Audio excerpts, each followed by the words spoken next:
taking an exam, jumping out of an aeroplane, handling a venomous snake.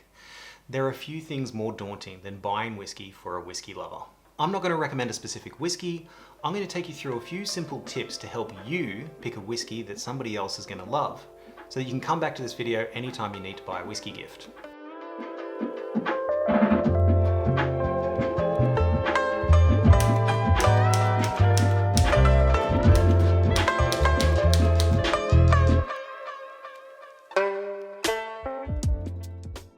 Hey guys, I'm Nath Martyn, the Whisky Scribe. I'm a whiskey enthusiast and I love all things whiskey. But taste is subjective and there's a lot of different whiskies out there. So whether you consider yourself a connoisseur, you're looking to understand more about whiskey, or you're trying to buy a whiskey for somebody who is, let's explore it all together. If you want to see more from me, consider subscribing. I put up new videos every week. If you enjoy this video, please give it a like. It really does help me out. You can also follow me over on Instagram. Father's Day is coming up here in Australia, so I wanted to help out anyone who's trying to get a decent dram for dad, or anyone trying to get the perfect whiskey gift for a whiskey lover. Now to clarify, this video is really just for people who aren't whiskey drinkers trying to buy for somebody who is. So if you are an avid whiskey fan, this video might not be for you.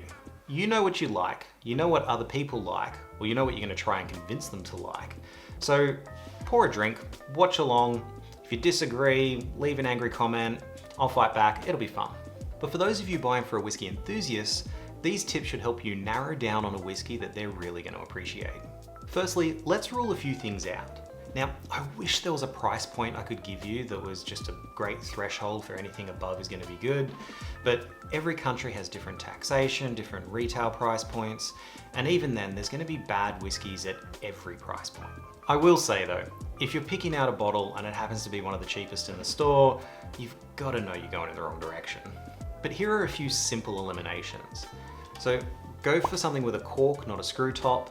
Aim for a single malt, not a blend. Don't go lower than 46% ABV. And this is a personal opinion, but avoid anything with a merch pack. Now, none of these points are absolutes. Serious whiskey drinkers will be able to find a good whiskey that breaks any or all of those rules. But they're fail-safes for people who aren't familiar with whiskey. I'll break these down for a bit of context. When I say cork rather than a screw top, screw tops are usually used for cheaper whiskies that are really just made for mixing.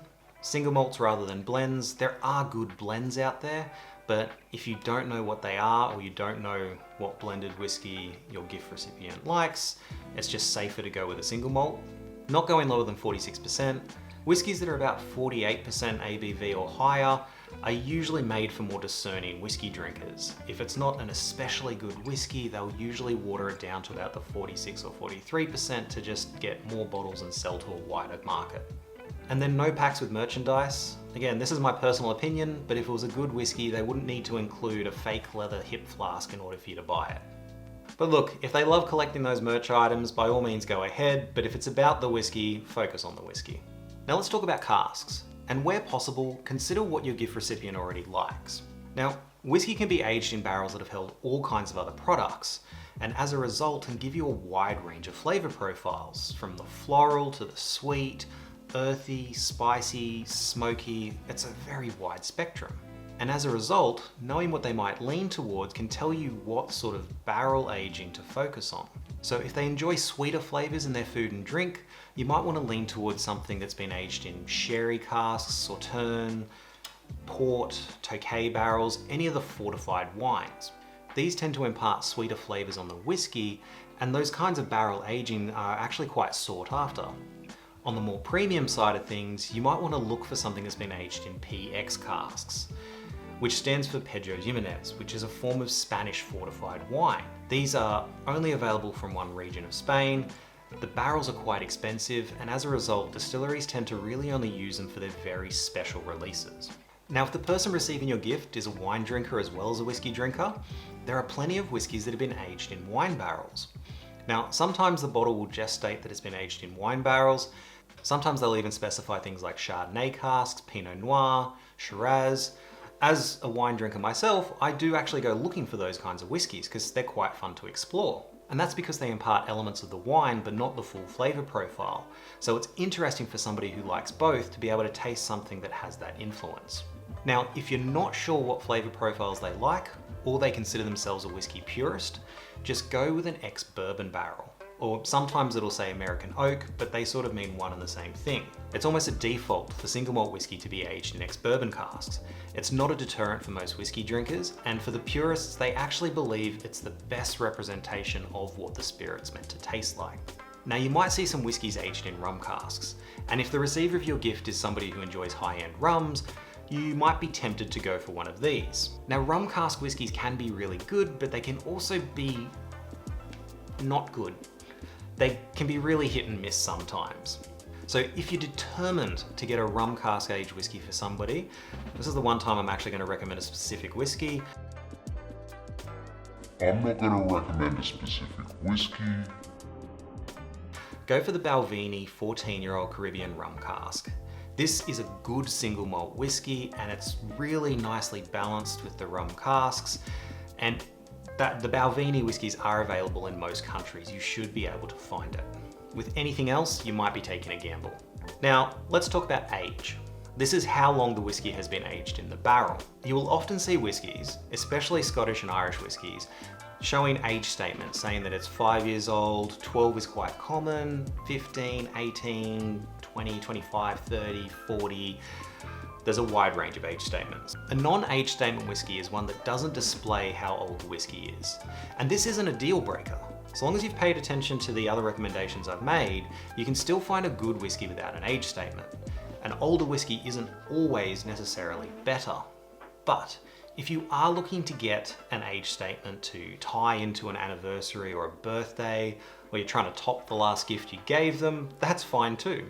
I will give this advice though.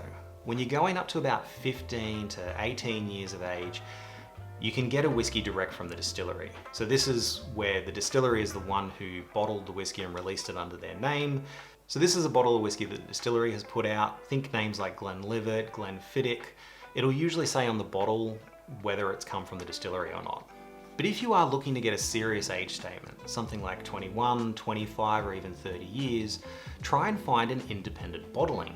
Now, an independent bottler is a company that buys whiskey from the distillery, ages it themselves, and then releases it under their label, usually as select casks or a single cask.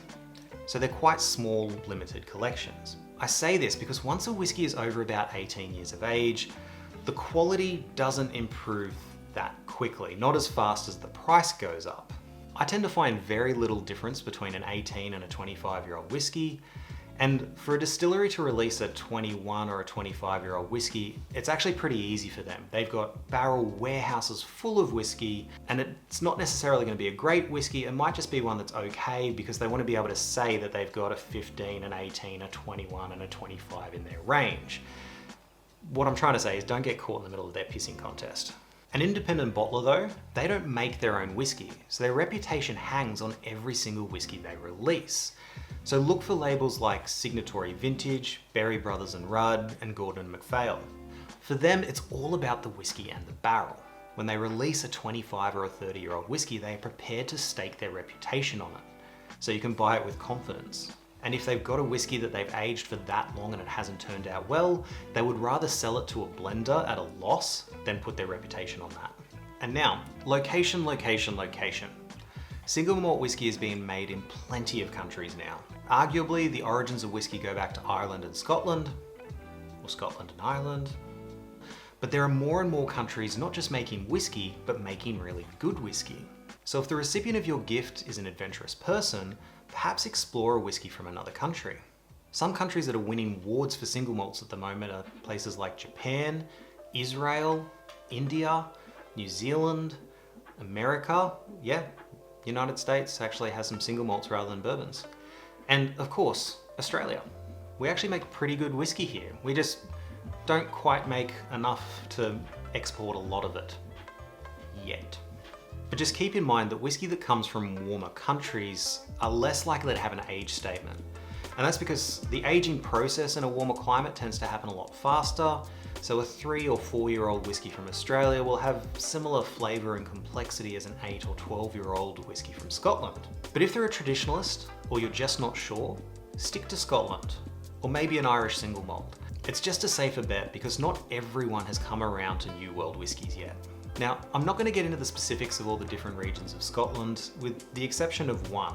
If you know the person you're buying for likes smoky whiskey, get them something from the Islay region of Scotland. Now it's pronounced Islay, but it's spelled Islay. It's a single island off the west coast of Scotland that has a reputation for peated whiskies. That is, whiskey that has an intense smoky flavour. Luckily, there are only a handful of distilleries in the Islay region, so I'll pop them all up here so they're easy to find. However, if you don't know if they like peat or smoky whiskey, don't get them an Islay whiskey. When it comes to peat, people either seem to love it or hate it. So that's it. Now, I realise that may have been a little bit more complicated than I let on at the start, but just to summarise it down, you're going for corks, not screw tops, single malts, not blends, don't go lower than 46% ABV, no packs with merchandise like glasses or hip flasks, unless they really like that stuff. Casks can be matched to what they like, but otherwise just stick to bourbon casks. Age statements, not as important as you think, but if you're going over 18, go with an independent bottling. Scotland is a safe bet, but you can explore other countries, and only get peated smoky whiskey if you know they like it. If you follow all this and you get a bottle for someone, if anything, they're going to be happy that you made the effort and you didn't just go with a default Johnnie Walker Blue Label. And please let me know what you got. I'd love to know what my selection process directed you to. I'm confident I'd want to try it, so let me know in the comments below. Or even any other whiskey gifts that you've given or received. Speaking of, what I've been drinking tonight was actually a gift given to me. It was a Bushmills 10-year-old single malt, aged in Oloroso sherry casks. And so it followed all those rules. We've got a cork, it's a single malt, not a blend, it's 46%, it was aged in sherry casks because I have a sweet tooth and they know that. And it is a really nice whiskey, and I was just really impressed that they got me something that I didn't ask for and they found on their own. But if you enjoyed this video and it was helpful, please give it a like. It really does help me out. It doesn't cost you a dram. If you want to see more from me, consider subscribing. I put up new videos every week. But enjoy what's in your glass and slash.